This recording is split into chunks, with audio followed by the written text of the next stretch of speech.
billahi minash shaitanir rajim. Bismillahir rahmanir rahim.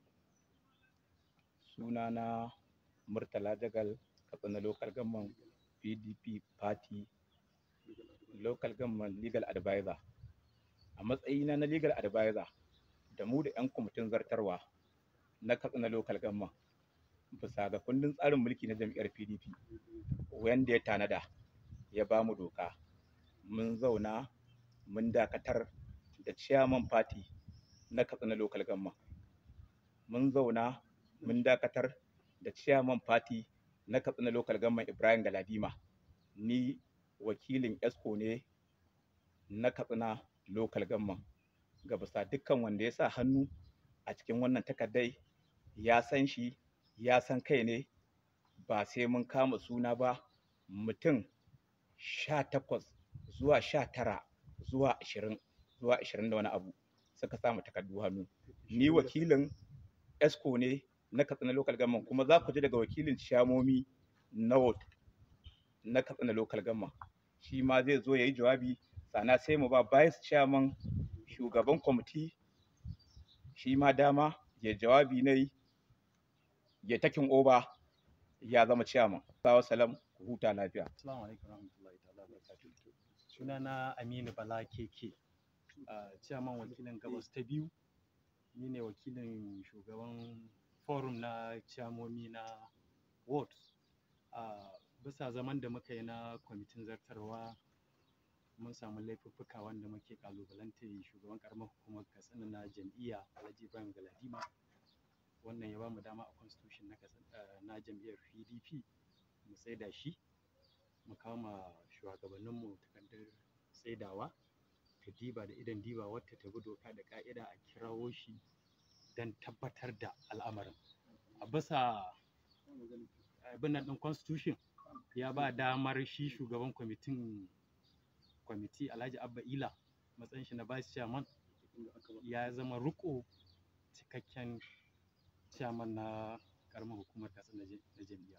Wassalamu alaikum warahmatullahi. A'udhu billahi minash shaitanir rajim. Bismillahir rahmanir rahim wa sallallahu ala nabiyil karim. Sunana Honorable Abba Ila Rahim Dadi, wanda nake matsayin mataimakin shugaban jam'iyyar PDP na karamar hukumar Katsina.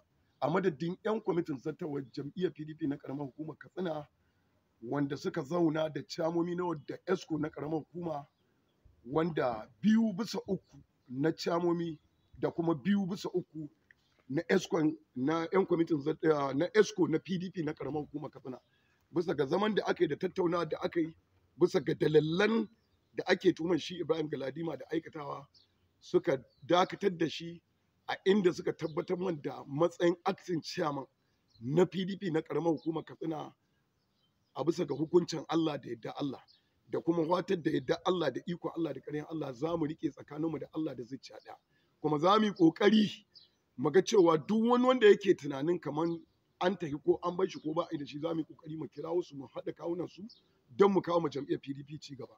Alfarma annabi Muhammadu Rasulullahi sallallahu alaihi wasallam. Mu ne ma dukkan junan mu fata alheri, da fatan Allah ya sa mu juma'a lafiya mu gama lafiya, da fatan Allah ya tabbatar mu jam'iyyar PDP da nasara. Allah ya tabbatar mu da zaben gwamnati da duk wani zabe da zai zo nan gaba zuwa 2027. Alfarma annabi Muhammadu Rasulullahi sallallahu alaihi wasallam. Assalamu alaikum. Kuma mun bi tsari, mun bi doka kamar yadda tsarin mulkin doka na jam'iyyar PDP ya tanaza, a haka muka bi, kuma ga takarda na wadda muka tabbatar mu uwar jam'iyya ta jiha da kuma chairman na zone wanda ke wakiltar Katsina zone, mun tabbatar masa da takarda a madadin su wa'annan chairmomi na mazaɓu 12. daga cikinsu akwai chairmomi kamar akalla kusan kashi 2/3 da kuma su 'yan kwamitin zartarwa, wanda wannan shine ya tabbatar da tsarin mulkin na jam'iyyar PDP, wanda kuma muka bi shi, muka yi due process, wanda muka bi shi muka bi kuma ka'ida ta, kuma ya tabbatar da ya ba da dama cewa ga dukkan wanda ya samu kanshi a cikin wannan halin a matsayin shugaba, to za a iya gaggauta tsaida shi sai inda bincike ya gama binciken shi.